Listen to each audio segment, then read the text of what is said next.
overnight. First things first, I just want to say I hope everybody's ready for this first episode of the Supermoto conversion. Next, I noticed that only 3% of you are subscribed to the channel who watch, so the rest of you, go ahead and subscribe so you don't miss any new episodes that come out. Let's get into the conversion.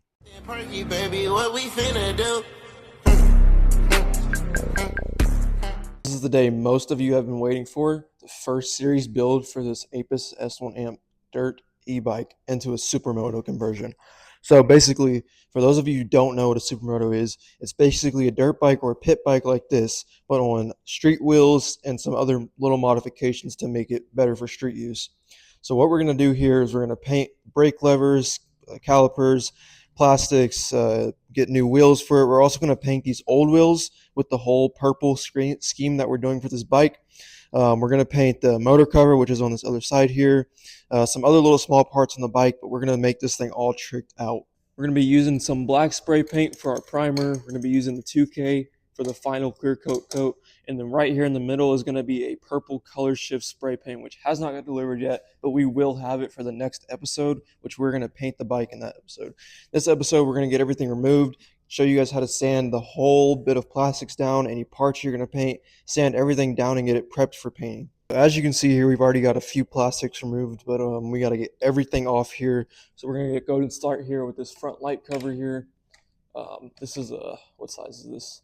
This is a 3/16 Allen key, if I can get it in there.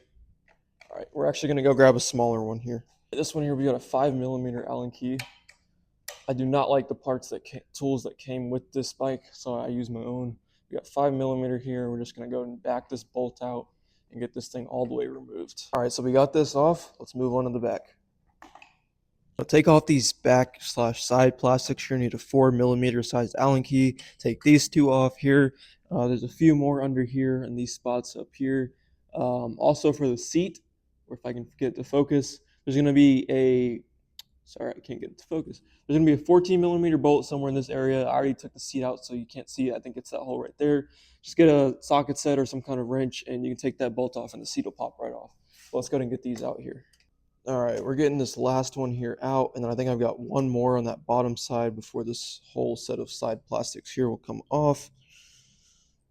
Make sure whenever you guys are taking off all of your bolts, you kind of set them up in order of which they came together. All right, so we got one bolt right up there. Actually, it looks like two. So we're going to take those two out, and then we should be able to take this piece of plastic off. All right, so we just completely removed this back plastic. Came off like a breeze. Got a couple more bolts in there we're going to take out to completely separate all the plastics, but we'll do that here in just a second. So we've got a couple more things we're going to take off. We got to disconnect the brakes, of course. First, we're going to have to get the wheels off to do that. The motor cover is going to come off as well. This little black piece right here. And then a couple other things like the brake levers we're going to take off to get everything off. Also, a point worth mentioning, take off your rear mudguard for the shock because you're not going to need that on there to paint. And if you get paint on it, it's probably just going to chip off because of the way the rubber is there. Also, take off this metal bracket here that holds on the taillight and everything. Take off this bolt, which that should all slide right out whenever you take that off because you don't want to get paint on that because it's, I mean, you just don't. You're not really painting the underbody. You're painting the outside of the plastics. So take that off as well. Mudguard's completely off. We're just going to toss that over to the side with everything else. And we're going to go and get this bracket off. All right, so the size for this rear bracket is going to be a size 10. Also get yourself a Phillips head for the bottom bolt there so you can hold that down so it doesn't spin. All right, so our main set of plastics is off. It's all set out, ready to get all scuffed up and sanded down, ready for paint. We're going to get a couple other things off the bike, though. That's also going to need to be prepped for paint. And we'll move on to the next part after that. Just want to give you all a look at the bike fully tore down here. Of course, it's not fully tore down. The wheels and everything are still on it, but plastic's completely off here. So what we're looking like here, we'll get everything all ready and prepped and get some other stuff off, and we'll be ready to go. All right, so I ran into some issues here with the motor cover while taking this thing off here, trying to paint, because we're trying to paint this part.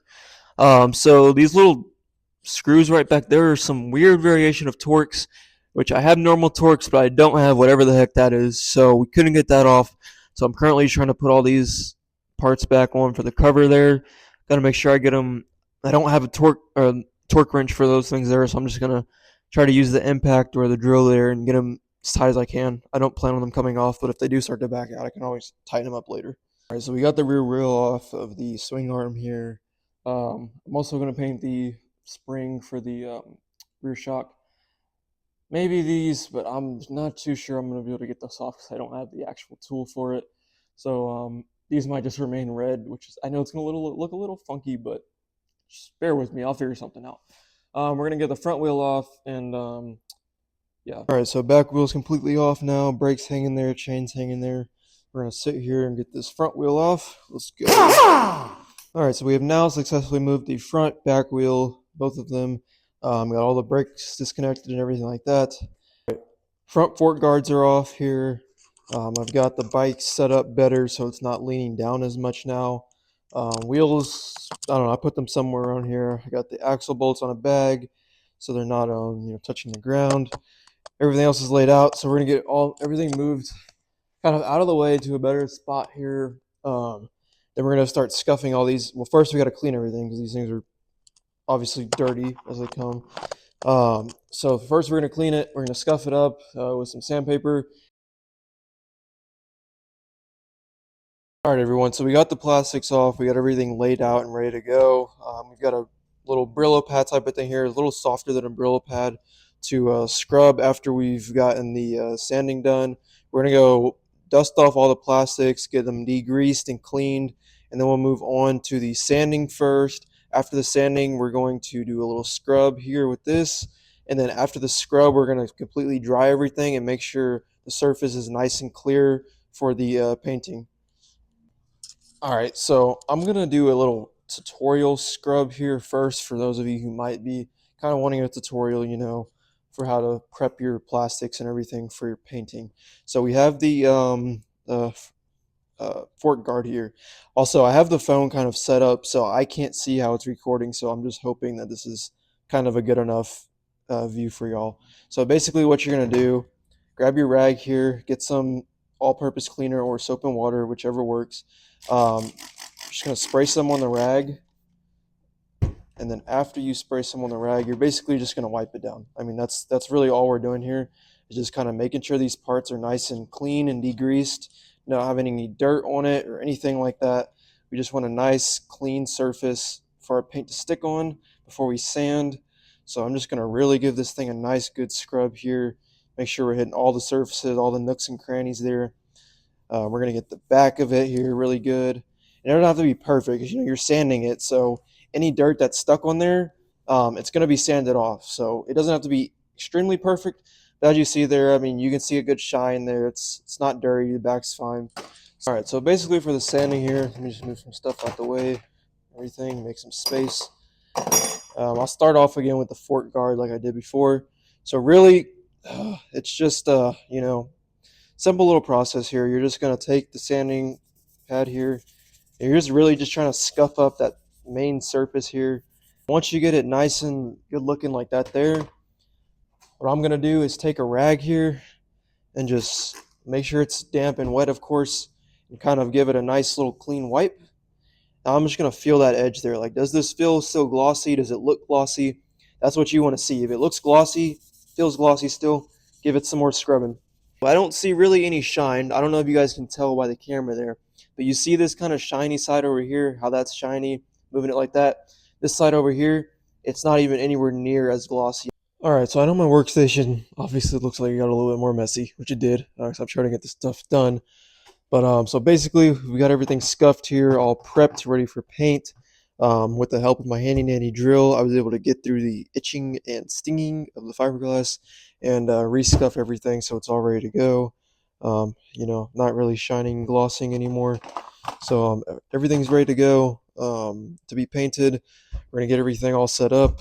I didn't show you guys the brake levers, but obviously some parts are more scuffed than others, but it doesn't really matter as long as it's scuffed to a level. There might be some texture difference, but it's not a big deal. But anyways, everything's all good to go here. There's obviously some stuff still on the bike that I have to get scuffed up, but I'll do that all off camera. Everything will be ready for paint. Hopefully we'll have the wheels and the purple color shift by then, but I'm sure we will before we do that episode. So stay tuned. Next episode is going to be next week. We're going to drop that. It's going to be full. Everything's going to be painted. So stay tuned for that episode, and don't forget to like and subscribe and follow to catch the next episode. See you guys on the next one.